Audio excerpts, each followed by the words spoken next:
کبھی کسی کے لیے بیٹھ گیا، کبھی کسی کے لیے بیٹھ گیا، تھوڑا بہت نفع ملتا ہے تو ہم بیٹھ جاتے ہیں، کبھی کسی کے لیے دھرنا دے دیا تو کبھی کسی کے لیے دھرنا دے دیا۔ تو زندگی میں نا ایک بار اللہ کے گھر میں بیٹھ کر بھی دھرنا دیں۔ اعتکاف کی بڑی فضیلتیں ہیں، بڑی شانیں ہیں، بڑے فضائل ہیں،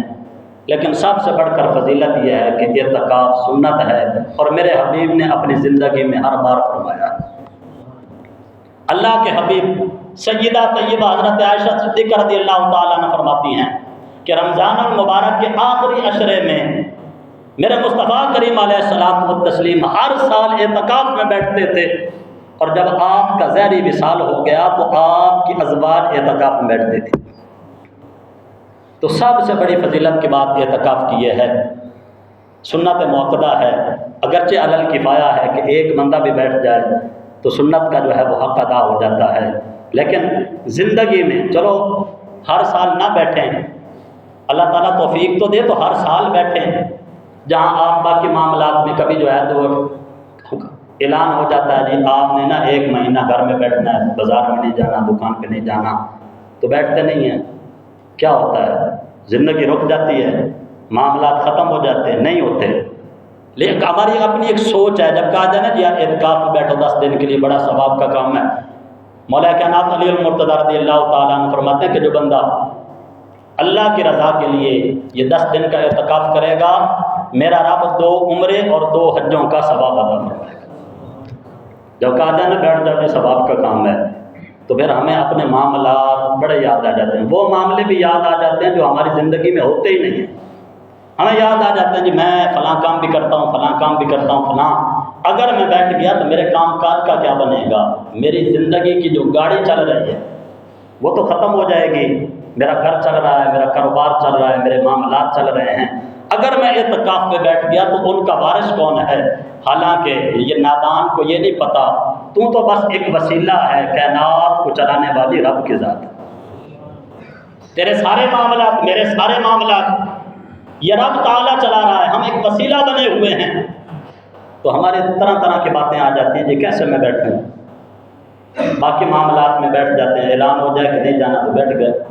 فلاں کام نہیں کرنا تو بیٹھ گئے، لیکن اللہ کے گھر میں بیٹھنے کے لیے ہمارے پاس ہزاروں دلیلیں ہیں کہ کیسے بیٹھیں۔ تو اگر چاہیے تو یہ کہ ہر سال بیٹھیں اعتکاف میں، بڑی ثواب کی بات ہے، اور پھر اعتکاف میں بیٹھنے والا ان 10 دنوں میں اور نہیں تو گناہوں سے بچ جاتا ہے۔ چلو باقی فضیلتیں نہ ہی مانے، جو کہیں جی یہ ضعیف حدیثیں ہیں، کیسے ہو سکتا ہے کہ بندہ 10 دن اللہ کے گھر میں بیٹھے، 2 عمرے اور 2 حجوں کا ثواب ہو جائے، اور کیسے ہو سکتا ہے کہ بندہ اعتکاف کے اوپر بیٹھے تو اللہ ساری زندگی کے گناہ معاف کر دے۔ لوگوں کی سوچ ہوتی ہے نا، دوسرے لوگوں کی باتوں کے اوپر بڑی توجہ دیتے ہیں، لیکن جب اللہ کے حبیب کا فرمان سامنے رکھا جائے کہ فلاں فضیلت کی بات ہے تو پھر لوگ اعتراض کرتے ہیں کہ کیسے ہو سکتا ہے کہ اس طرح ہو جائے کہ بندے کے سارے گناہ معاف ہو جائیں، کیسے ہو سکتا ہے کہ 2 حج اور 2 عمروں کا ثواب مل جائے، کیسے ہو سکتا ہے کہ 3 ایسی خندقیں ہوں جن کا فاصلہ مشرق سے مغرب تک ہو، بندہ جہنم سے اتنا دور ہو جائے، اعتکاف کی صورت میں ایسے کیسے ہو سکتا ہے؟ چلو ان باتوں کو نہ مانے تو نہ مانے، لیکن اتنی بات تو ہم مانتے ہیں کہ 10 دن مسجد میں اعتکاف میں بیٹھنے والا شخص 10 دن با جماعت نماز ادا کرتا ہے، 10 دن مسجد میں بیٹھنے والا شخص باوضو رہنے کا انتظام کرتا ہے، 10 دن مسجد میں بیٹھنے والا شخص قرآن پاک کی تلاوت کرتا ہے، 10 دن مسجد میں بیٹھنے والا شخص ہر وہ عمل کرتا ہے کہ جس میں اللہ کی رضا ہوتی ہے، 10 دن مسجد میں بیٹھنے والا وہ شخص 10 دن گناہوں سے بچ جاتا ہے، بد نظری سے بچ جاتا ہے، بد کلامی سے بچ جاتا ہے، ہاتھوں کے گناہوں سے بچ جاتا ہے، پاؤں کے گناہوں سے بچ جاتا ہے، خیالات سے بچ جاتا ہے۔ تو فرمایا کہ یہ بڑی عبادت کی بات ہے، اور یہ کوئی نئی عبادت نہیں ہے، یہ پرانی عبادت ہے، پہلی امتوں بھی اعتکاف میں بیٹھتی تھی، اور ہمارے لیے سب سے بڑی بات یہ ہے کہ میرے مصطفیٰ کریم علیہ الصلوۃ والتسلیم کی اعتکاف سنت ہے، اور سنت سمجھ کر بیٹھیں، یقیناً اللہ تعالیٰ آپ کو اس قدر اجر عطا فرمائے گا کہ بندہ شمار بھی نہیں کر سکتا۔ اللہ ہمیں